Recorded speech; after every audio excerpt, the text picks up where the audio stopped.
할렐루야, 월 3일 금요일 새벽입니다. 오늘은 전도서 11장과 12장을 상고하겠습니다. 전도서 12장 1절부터 2절까지만 봉독해 드립니다. 너는 청년의 때 너희 창조주를 기억하라.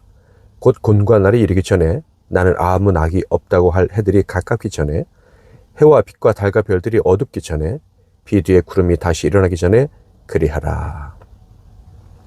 오늘은 유한한 인간과 최선의 삶, 유한한 인간과 최선의 삶이란 제목으로 하나님 말씀을 상고하겠습니다. 전도서를 통해서 전도서의 기록자인 전도자에 대해 우리가 분명히 알 수 있는 것 하나는요, 그는 정직한 사람이라는 거예요. 그는 결코 어리석은 낙관론을 설파하지 않습니다. 그는 처음부터 인생은 허무한 것이라고 말했죠. 그리고 나서 허물을 극복하는 방법을 제시합니다.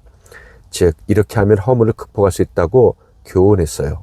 바로 하나님과 올바른 관계를 맺고 또 그 관계 속에서 자신이 할 수 있는 최선의 삶을 살면은 극복할 수 있다라고 이야기를 합니다. 그런데 결론에 가서 또 뭐라고 얘기합니까?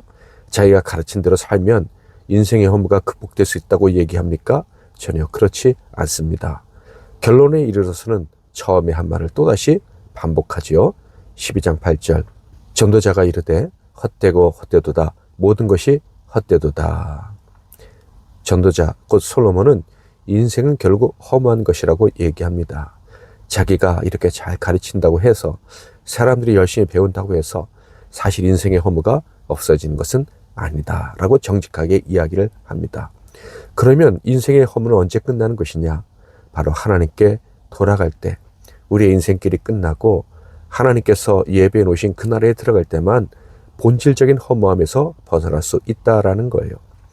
하나님과 교제하면서 살아갈 때 허무함이 어느 정도 극복될 수 있지만 완벽하게 극복되는 것은 아니라는 거예요. 육신을 벗어야지만 비로소 이 허무함이, 염세주의가 완전히 극복될 수 있다라는 것입니다.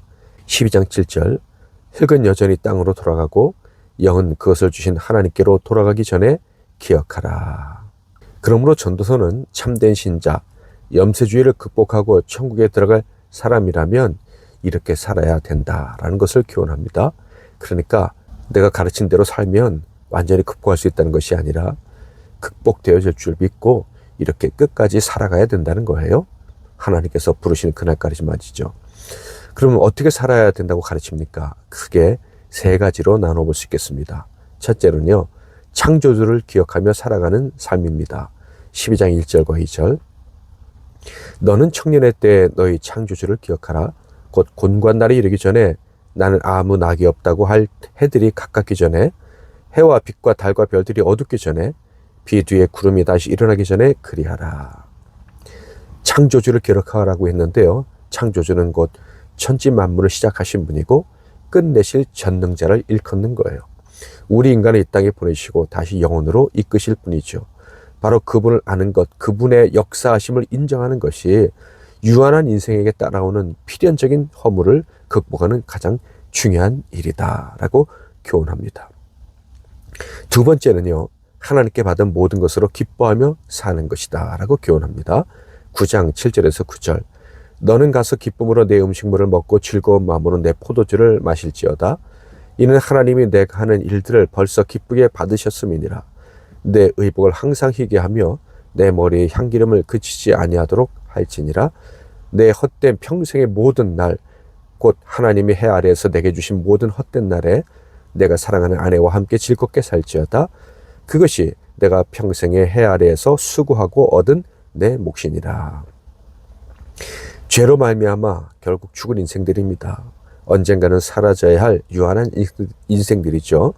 그래서 허무한 인생이 삶의 보람과 기쁨을 느낄 수 있다면 언제요? 바로 모든 것을 하나님께서 주신 은혜의 선물로 인식하고 살 때입니다. 먹는 것이든 가족과 사랑하며 살아가는 것이든 인생을 기쁘게 하는 모든 것들을 하나님이 주신 것으로 알고 살 때 허물을 극복할 수 있다라는 것이죠. 그리고 마지막으로 염세주의를 극복하고 살아가는 길은 받은 것으로 선을 행하며 사는 것이다 라고 교훈합니다. 11장 1절과 2절 너는 내 떡을 물 위에 던지라. 여러 날 후에 도로 찾으리라. 7에게나 8에게 나눠줄지어다. 무슨 재앙이 땅에 임할는지 내가 알지 못함이니라. 이 말씀을 문자적으로 해석을 한다면 사람이 이 땅에서 할 수 있는 가장 가치 있는 일은 구제라는 거예요. 바로 하나님의 마음으로 다른 사람을 조건 없이 사랑하되 말로만이 아니라 희생을 통해 사랑하는 것입니다. 사실 엄밀히 말해서 희생은 아니죠. 거저 받은 것을 거저 주는 것일 뿐입니다. 거저 받은 기쁨이 다른 사람에게도 임하기를 바라면서 나누는 삶, 그것이 염세주의를 극복하고 험한 인생을 극복하고 살아가는 가장 좋은 길이다라고 교훈하고 있는 거예요. 또한 구제하면 반드시 보상을 받게 된다라고 말씀하는데요. 그래서 어떤 이는 보상을 받으려 구제한다면 저금하는 것과 무슨 차이냐고 물을 수도 있을 거예요.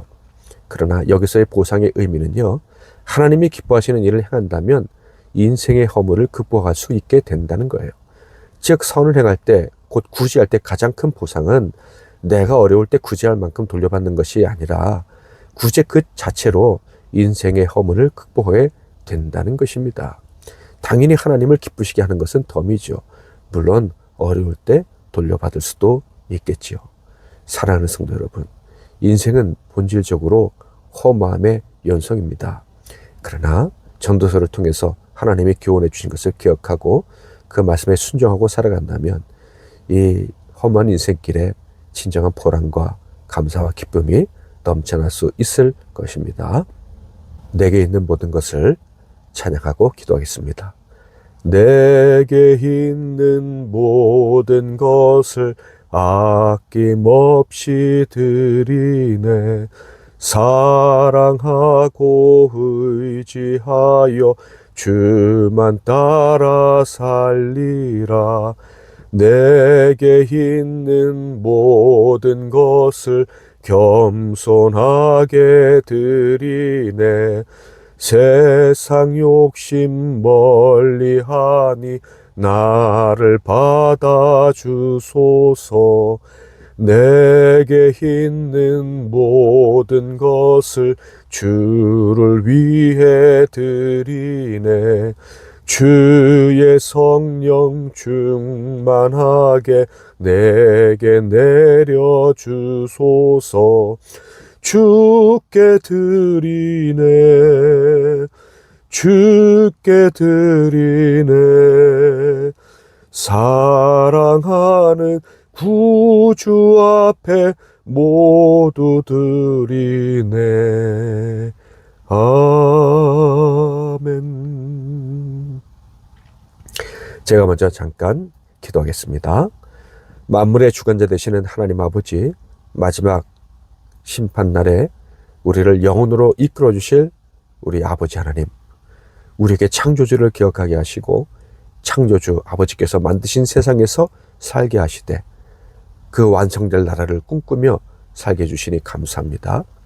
그 나라가 임하는 날이 있다는 사실을 믿음으로 인생길에서 매 순간 겪게 되는 허물을 능히 극복하게 해주시니 감사합니다.